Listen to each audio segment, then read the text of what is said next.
राम मंदिर जाएंगे? अरे भैया, हम तो यही पैदा भय हैं।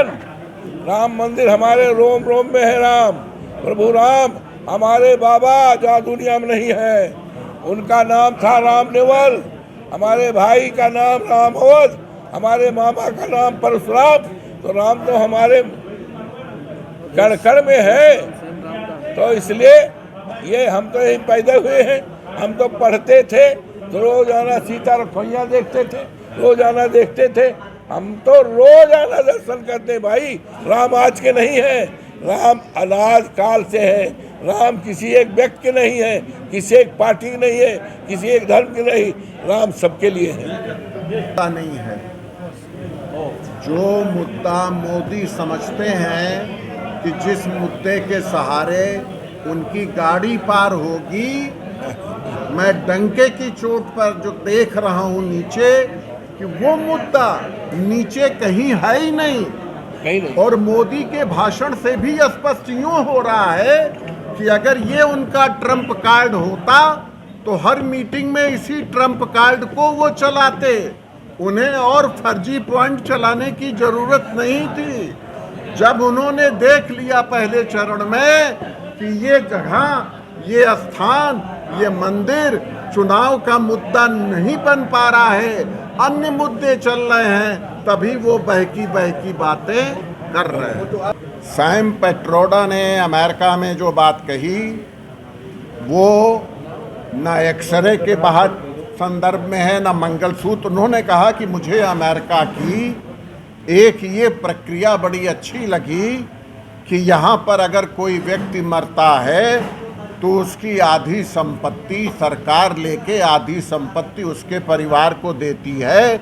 ये उन्होंने अपनी एक राय वहाँ पर किसी भाषण में रखी। ना ये कांग्रेस के मैनिफेस्टो में है, ना कांग्रेस के किसी नेता के भाषण में है, और इसका ऑफिशियली खंडन भी किया गया है कि भले सैम पेट्रोडा कांग्रेस से जुड़े हुए हों, लेकिन ये उनकी निजी राय होगी। और जो कहा भी है उन्होंने कि अमेरिका में ये होता है, वो मुझे अच्छा लगा। दूसरी बात बताएं,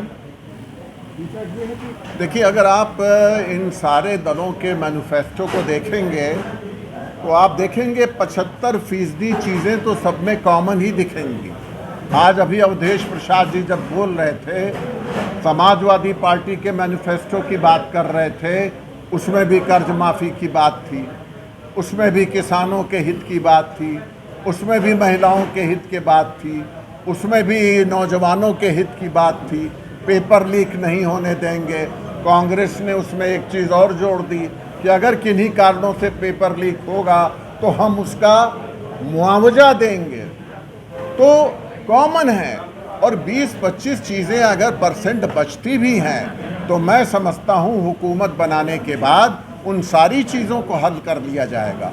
अगर 89 में भारतीय जनता पार्टी, जनसंघ घटक और विश्वनाथ प्रताप सिंह मिल करके जो विपरीत ध्रुवी वाले व्यक्ति थे सरकार बनाते हैं और कॉमन एजेंडे पर आ सकते हैं, तो यहाँ तो सब कॉमन एजेंडे वाले ही दल हैं, इनको कोई परेशानी नहीं होगी। नेक्स्ट, अब 89 में जब या सन 77 में जब जयप्रकाश जी ने आह्वान किया था कि कांग्रेस पार्टी को हराना है, इंदिरा जी को सत्ता से हटाना है, तो उस समय उस आह्वान में क्या इस बात की चर्चा की गई थी कि कौन प्रधानमंत्री बनेगा? कोई चर्चा नहीं की गई। लेकिन जब जनता पार्टी जीती तो उन्होंने बैठ करके ये तय किया कि मोरारजी देसाई प्रधानमंत्री बनेंगे।